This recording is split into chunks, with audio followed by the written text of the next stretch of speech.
Hi friends, welcome to the channel Learning R is Fun.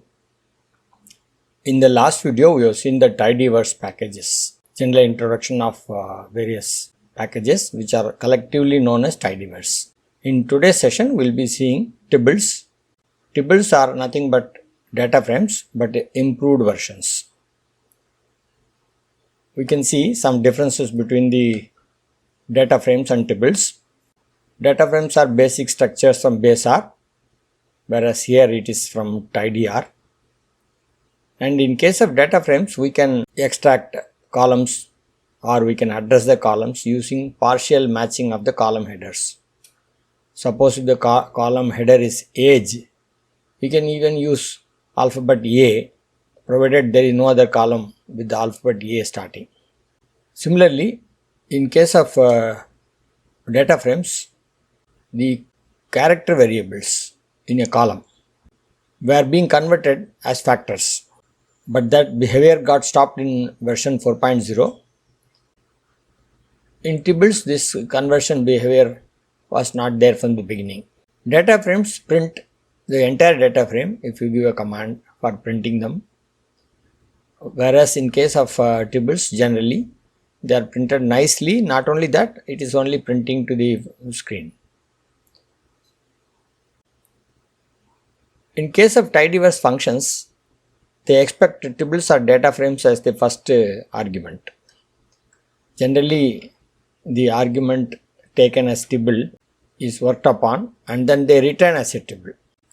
With this minimal background, let's go to RStudio and experiment with various functions to understand the tibbles. We got the script for today's session in the editor. The first statement is library to load the tidyverse packages. Once you issue this, then R will load the various packages in the tidyverse. And now having loaded, now next we'll create a data frame first. ABC is first column, 1 to 100 values. XYZ is 1 to 10. So this has to be repeated. So data frame has got no issue in doing this. So it will repeat the XYZ column with ABCD again and again to match the first column. We can look at the data frame here and we are getting 1, 2, 3 here, again ABCD here. You can also look at them here. We see after 11 again it's become A, B, C, etc. So to create df1, I have to use a tibble function, same arguments, but however for XYZ I have to give 100 elements. So I'll use a repeat function, give letters 1 to 25 and repeat them 4 times. So I'll match this. So df1, there is no issue, 100 observations, 2 variables. One difference we have already seen, in case of df1, you have to match the values, whereas in case of data frame, the recycling takes place. Now, we'll print and see. df1 we have printed, it has printed all the 100 rows. Sometimes if the data frame is very large, then we'll end up in problem. Say 20,000 rows are there. Unwittingly we have given print command, then we are in trouble. In case of df1, that doesn't happen. It only prints 10 rows. And you can see also column type is also mentioned. It is a integer column and this column is character column. And 90 more rows are there, that is also intimated. So that is a nice way of printing. So we'll now go ahead and we'll try a partial matching. In case of data frames, df is a data frame. $x means I want the column with the value starting x. So let us see. It has produced it from XYZ, it has taken that x. Therefore, there is a match, so it is given. In case of df1, suppose we issue the same command df1 $x, will fail because unknown or uninitialized column x. So in case of tibble, you have to give the full column name. So that's what we have given here.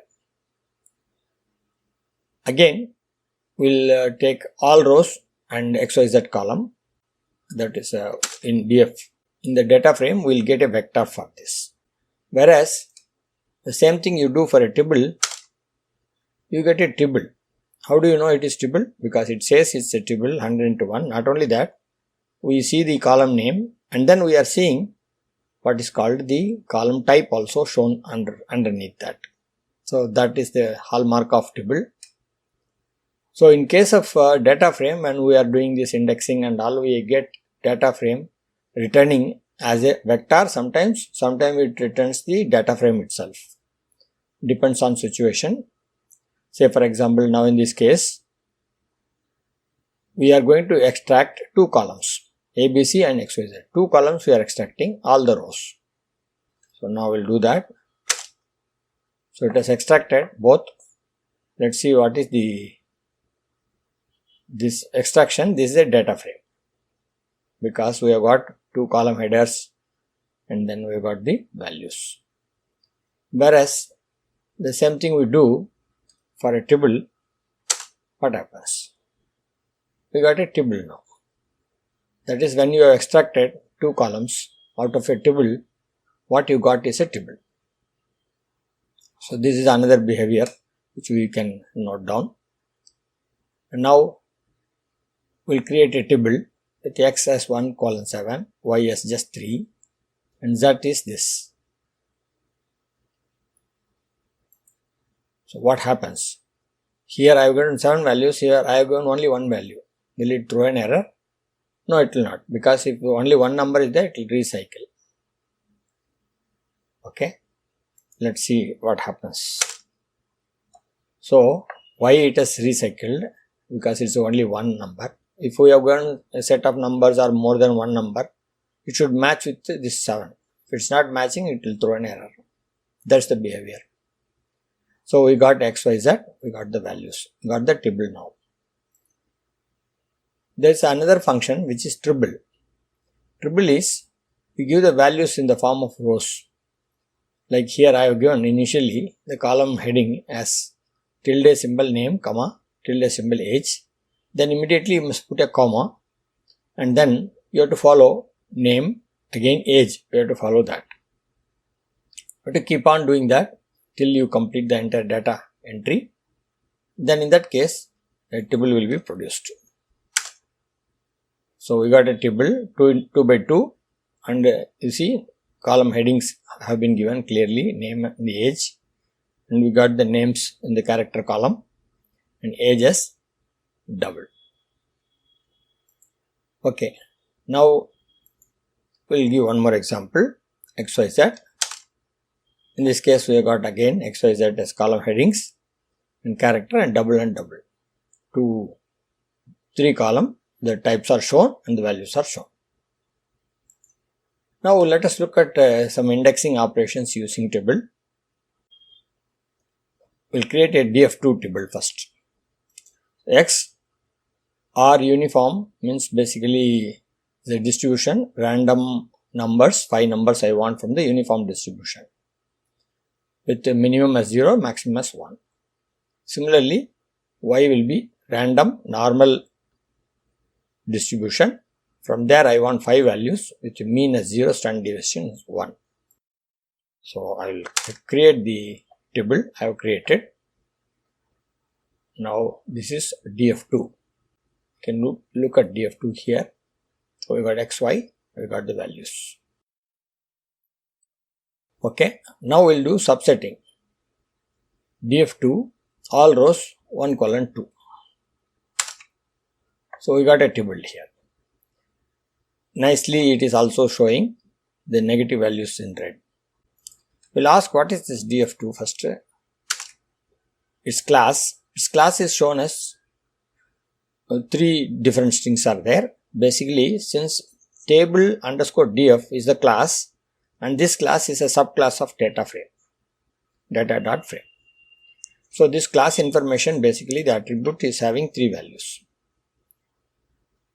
Now we had applied the index, then what has happened to the result? We will see the class of this. The class of this is also same.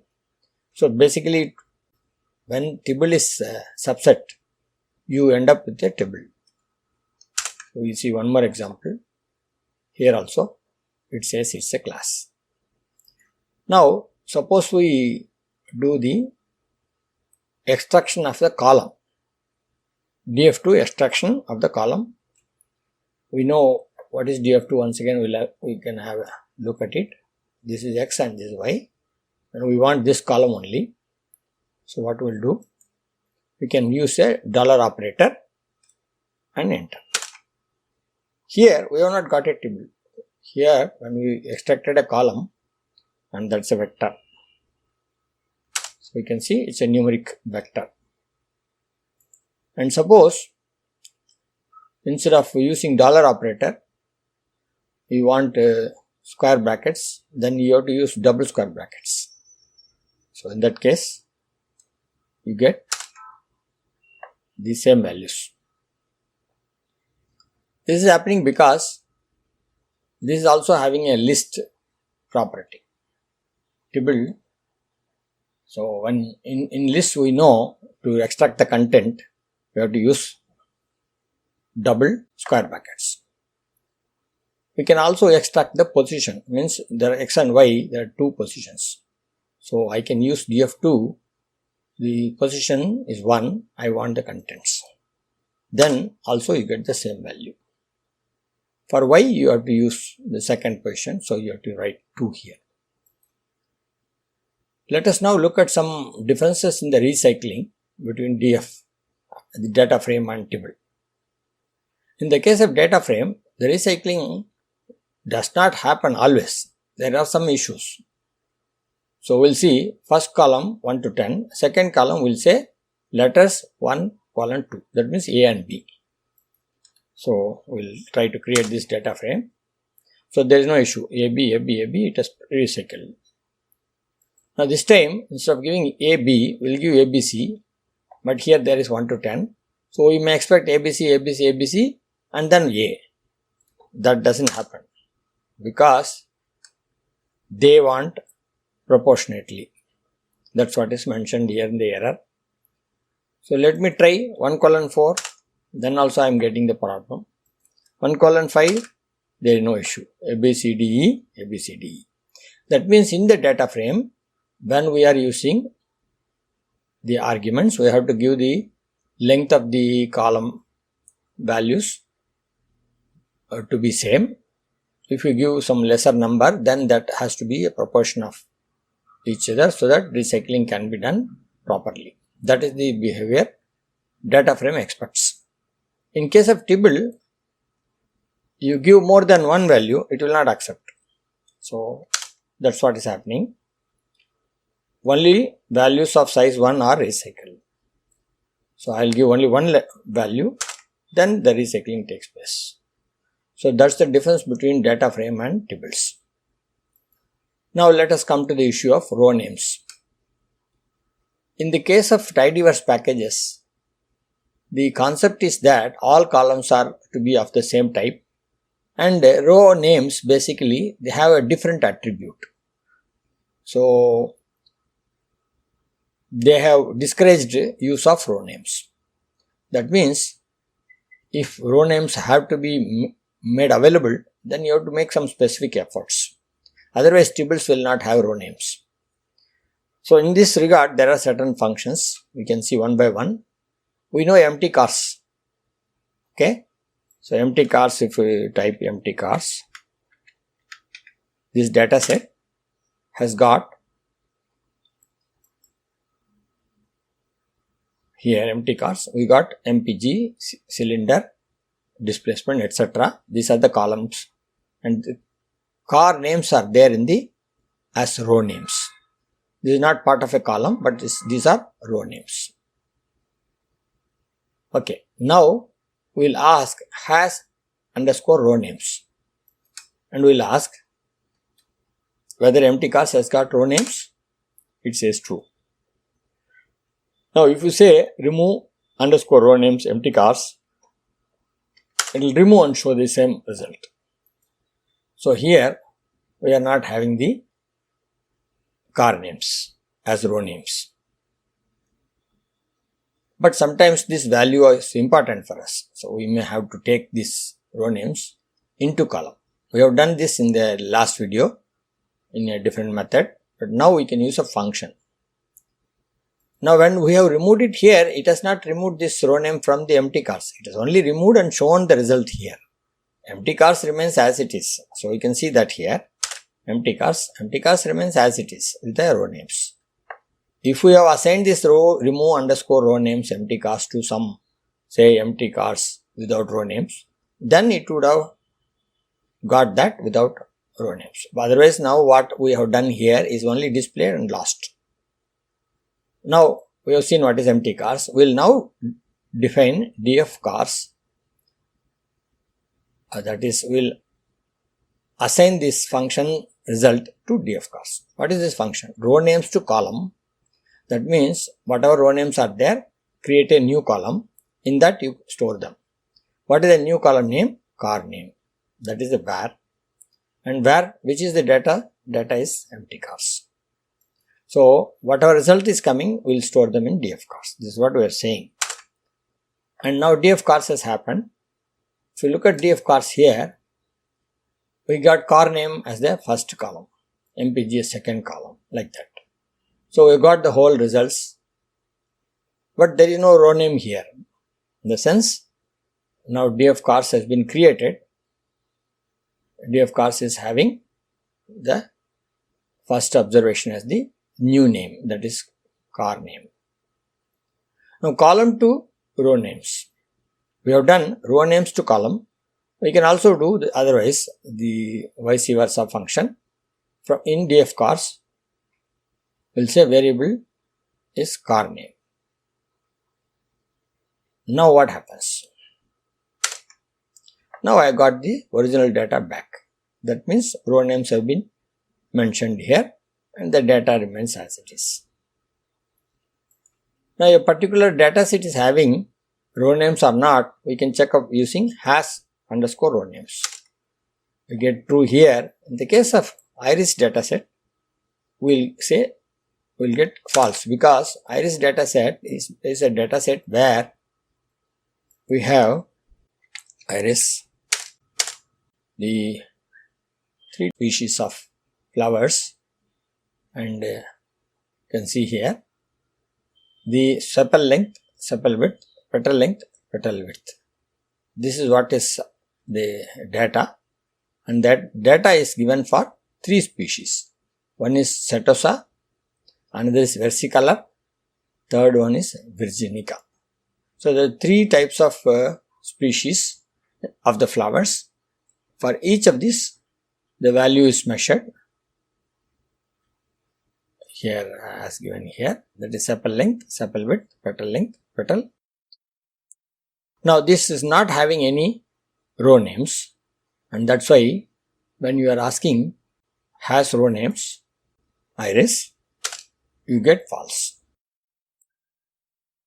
Now in the empty cars, we know row names are there, and we'll use the function remove underscore row names empty cars. So we'll get a result here at this stage that will not have any row names.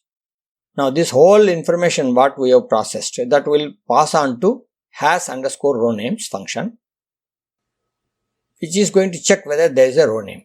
That means remove underscore row names function, whether it is performed or not, is now known with this function.